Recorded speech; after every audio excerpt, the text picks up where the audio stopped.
Kerala style പുട്ടും കടലക്കറിയും വാങ്ങി സமைக்கலாம்.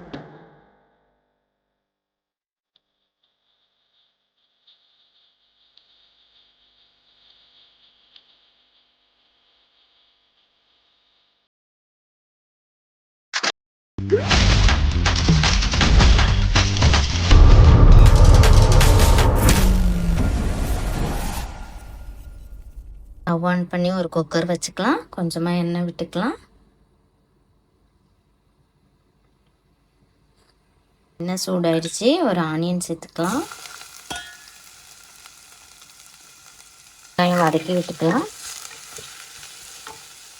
Next இதில் 10 பல்லு பூண்டு, ஒரு துண்டு இஞ்சி இடித்து வச்சுருக்கேன், அதையும் உள்ள சேர்த்துக்கலாம். நெக்ஸ்ட்டு 2 பச்சை மிளகா, ஒரு கொத்து கருவேப்பிலை வச்சுருக்கேன், அதையும் உள்ள சேர்த்துக்கிறேன்.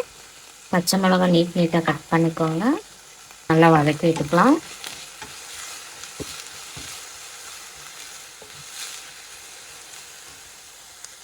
நெக்ஸ்ட் இதில் ஒரு தக்காளி கட் பண்ணி வச்சுருக்கேன், அதையும் உள்ள சேர்த்துக்கலாம். இதையும் நல்லா வதக்கி விட்டுக்கலாம்.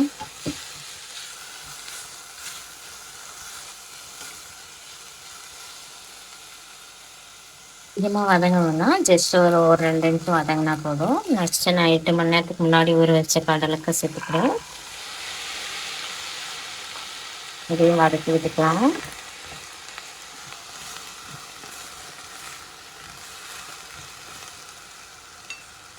மசாலா சேர்த்துக்கலாம். ஒரு ஸ்பூன் சிக்கன் மசாலா,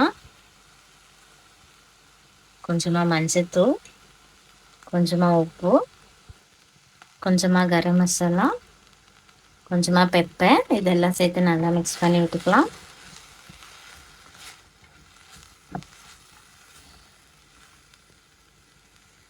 இதில் 2 கப்பு தண்ணி விட்டு நல்லா மிக்ஸ் பண்ணி விட்டுக்கலாம். குக்கர் மூடி போட்டு 8 விசில் விட்டு எடுத்துக்கலாம். வேக வச்ச கடலைக்கு நல்லா வெந்து வந்திருக்கீங்க பாருங்க. இங்கே பாருங்க, நல்லா சாஃப்டாக வெந்திருக்கு. இப்போ நல்லா மிக்ஸ் பண்ணி விட்டுட்டு கொஞ்சமாக வறுத்தரைச்ச தேங்காய் வச்சுருக்கேன், அதை உள்ள சேர்த்துக்கிறேன். இதை நான் வீடியோ எடுக்கல, நாங்கள் ஆல்ரெடி ஸ்டோர் பண்ணி வச்சுருக்கிறதால இது ஒன்றுமே இல்லை. தேங்காவை பேனில் போட்டு வறுத்துட்டு அரைச்சி வச்சுருக்கோம். நல்லா மிக்ஸ் பண்ணி விட்டுக்கலாம். இதை சேர்த்து 1 நிமிஷம் கொதிச்சா போதும். ஏன்னா நம்ம வறுத்து அரைச்ச தேங்காய்ன்றதுனால கொஞ்சம் நேரம் கொதிச்சா போதும்.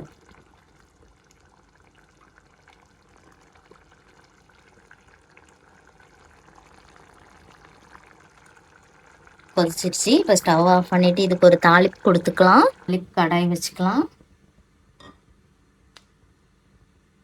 கொஞ்சமாக எண்ணெய் விட்டுக்கலாம்.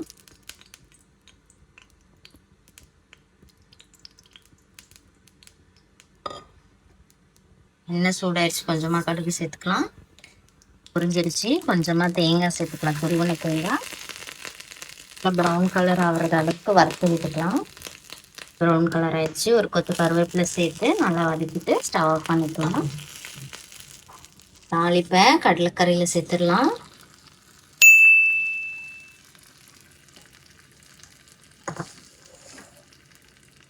கடலைக்கறி ரெடி ஆயிடுச்சு.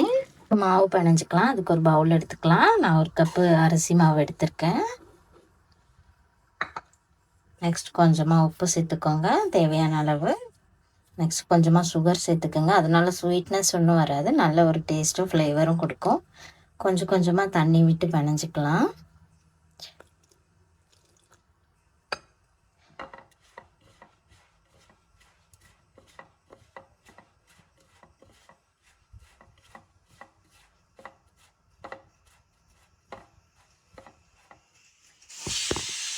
இந்த மாதிரி பிணைஞ்சு எடுத்துக்கிட்டோம். இப்படி பிடிச்சா பிடிக்கணும், உதிர்த்தா உதிரணும், அதான் பதம்.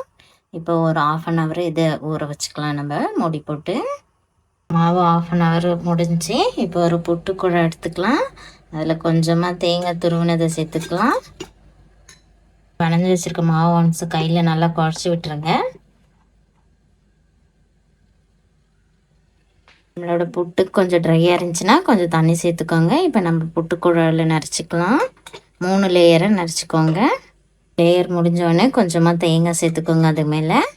நெக்ஸ்ட் அடுத்த லேயரு இந்த மாதிரி 3 லேயர் வச்சுக்கலாம். 2வது லேயரும் நடிச்சாச்சு. இப்போ 3வது லேயர் நடிச்சுக்கலாம். குழாயில் ஃபில் பண்ணிட்டோம். இதுக்கு மேலே மூடி வச்சுட்டு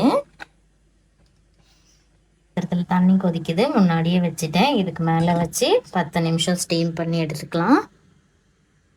நம்ம புட்டுலேருந்து ஆவி வர ஆரம்பிச்சிச்சு. இன்னும் ஒரு 5 நிமிஷத்தில் ரெடி ஆயிடும். அப்போ ஸ்டவ் ஆஃப் பண்ணிடலாம். புட்டும் ரெடி ஆயிடுச்சு, எடுத்துடலாம் வாங்க. நம்மளோட புட்டும் கடலைக்கறி ரெடி ஆயிடுச்சு. என்னுடைய ஃபேவரட் ஃபுட்டு இது. கேரளா டிஷ்ஷுன்னு பார்த்தா புட்டும் கடலைக்கறி என்னுடைய ஃபேவரட். இப்போ நம்ம சாப்பிட்டு பார்க்கலாம்.